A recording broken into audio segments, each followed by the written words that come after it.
Hello guys, അപ്പോൾ നമ്മളാണെങ്കിൽ ഇന്ന് ചീമേനി ഉത്സവത്തിന് പോകണം കേട്ടോ. അപ്പോൾ ഇറങ്ങിയപ്പോൾ തൊട്ട് ഭയങ്കര മഴ ഇടിവെട്ടായിരുന്നു കേട്ടോ. എങ്ങനെയൊക്കെയോ അവിടെ എത്തിപ്പെട്ടു കേട്ടോ. ഭയങ്കര ഇടിവാളെന്ന് പറഞ്ഞാൽ ഭയങ്കര ഇടിവാളായിരുന്നേ. അങ്ങനെ ഒരു കണക്കിന് നമ്മളവിടെ എത്തി കേട്ടോ. അവിടെ എത്തിക്കഴിഞ്ഞപ്പോൾ മഴയൊക്കെ ഒന്ന് കുറഞ്ഞു, പക്ഷെ എന്നാലും ഇടിവാൾ ചെറുതായിട്ട് ഇങ്ങനെ ഉണ്ട് കേട്ടോ. ഞങ്ങൾ വേഗം തന്നെ അമ്പലത്തിൻ്റെ അവിടേക്ക് പോയി. അപ്പോൾ അവിടെ എന്തോ തെയ്യമൊക്കെ തുടങ്ങുന്നുണ്ടായിരുന്നു. പിന്നെ ഉള്ളിലോട്ട് ഞങ്ങൾ അങ്ങനെ കയറിയില്ല കേട്ടോ.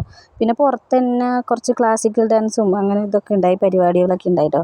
അതൊക്കെ കഴിഞ്ഞ് ഞങ്ങൾ ചുമ്മാ അമ്പലത്തിൻ്റെ കുളത്തിൻ്റെ അവിടെ പോയേ. അപ്പോൾ ആ കുളത്തിലാണെങ്കിൽ ഒരു പാമ്പൊക്കെ ഉണ്ടായിരുന്നു കേട്ടോ. അതിനെ കുറച്ച് നേരം അവിടെ നോക്കി നിന്നേ.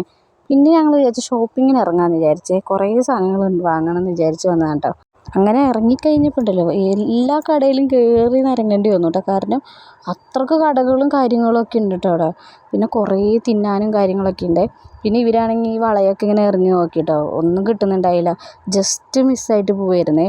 അങ്ങനെ അതൊക്കെ കഴിഞ്ഞ് ഞങ്ങൾ റോട്ടിലോട്ട് നടന്നു കേട്ടോ. കുറച്ച് റോട്ടിൽ അങ്ങനെ കുറച്ച് നടക്കാനുണ്ട്, കുറച്ച് കടകളും കാര്യങ്ങളൊക്കെ ഉണ്ട്. എല്ലാ സാധനങ്ങളും ഉണ്ട് കേട്ടോ, ഒരു സാധനവും ഇല്ലാതില്ല കേട്ടോ. പിന്നെ അവസാനം ഞങ്ങൾ സുട്ടൂനെ ഒന്ന് ഇതിൻ്റെ ഉള്ളിൽ കയറ്റാമെന്ന് വിചാരിച്ചു. അപ്പോൾ സുട്ടും മീനൂട്ടിയും കൂടി അതിൻ്റെ ഉള്ളിൽ കയറി. അതിൽ നിന്ന് ഇറങ്ങിക്കഴിഞ്ഞ് ഞങ്ങൾ നേരെ കോളിഫ്ലവറും അതേപോലെ തന്നെ ഐസ്ക്രീമും കുറേ എന്തൊക്കെയോ കഴിച്ചു കേട്ടോ. അതൊക്കെ കഴിച്ച് കഴിഞ്ഞ് വേഗം തന്നെ വണ്ടി കയറി വേഗം വീട്ടിലേക്ക് വന്നേ.